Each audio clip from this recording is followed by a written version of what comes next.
Judging anime battles between characters from different universes is always difficult. Most universes don't share similar types of power sets, and a lot of them have interesting foibles for different characters to work through. That having been said, when it comes to matching up certain characters, the answer becomes quite clear, and in this case, I think the answer between who would win Naruto or Sukuna is really clear. But before we get into it, let's go ahead and talk over the details so you can get a better idea of where I'm coming from. To start with, Sukuna is a monster. Even before his plot armor power-ups in later Jujutsu Kaisen, he was undoubtedly one of the strongest characters in all of Jujutsu Kaisen. And that was before we really figured out the full truth about his actual form. But to highlight, he has a frankly ridiculous amount of cursed energy that appears nearly bottomless. He has a technique that's never fully been explained, but somehow involves cutting, slicing, and then he can manipulate or manifest other cursed techniques. Again, that's not fully explained. We just assume he gains the ability to eat cursed techniques and then fully have access to them. And then there's, the fact that he has reverse curse techniques, so he can constantly heal himself, and his physical body seems to be some of the most well-developed of all sorcerers, being capable of fighting in solo combat against any number of dangerous opponents. And then you get into what his actual form is.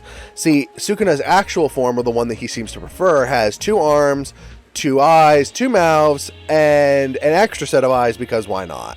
The key aspect here is that he also gets an extra set of lungs. The reason that's important is he uses his extra mouth, extra set of lungs, and an extra set of hands to constantly perform extra rituals. In Jujutsu, it's vital that you have to be able to perform a complex sequence of hand signs and chants to fully unlock something's power.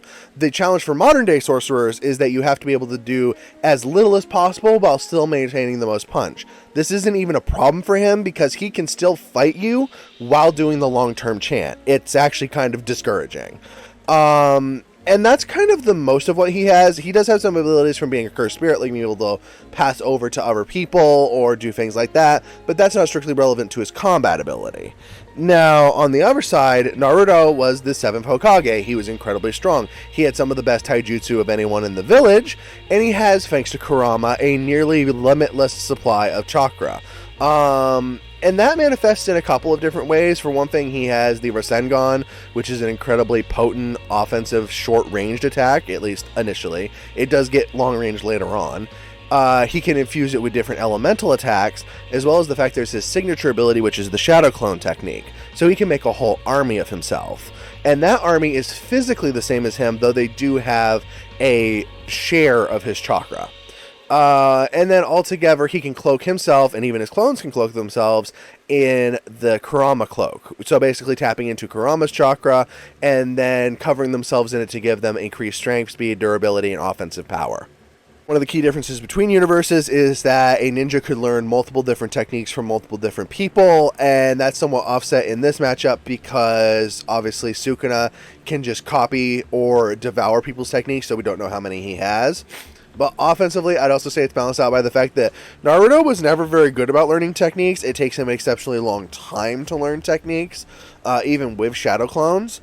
So I would say that he, for this battle or almost any other, would be stuck using Shadow Clones, Rasengan, probably Transformation Jutsu. I don't see him using Summoning in this because it's not that fundamentally useful for long-term combat. And then altogether, which one would win?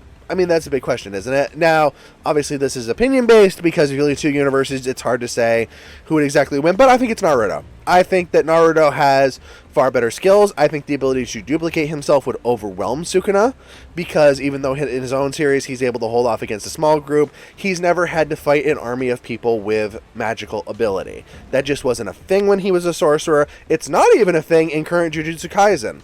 Because of that, I think that he would become overwhelmed, and his multiple arm and mouth ability, the thing that makes him so dangerous in his own universe, isn't all that special because while that's a rare ability to sorcerers, it's not rare at all in terms of, ninjutsu. Ninjutsu always requires different chanting and hand signs. Naruto would not be taken aback by that the way that a lot of other sorcerers would be.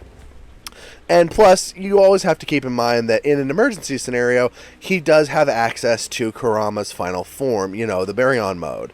I'm not saying he would even need to tap into that because things like Sage mode and some of the other Kurama-based cloak power-ups would probably be more than sufficient to put him on terms with Sukuna. So I do think that in this case, Naruto overwhelms Sukuna and takes the win. But what do you think? Do you think he could win, or do you think Sukuna would?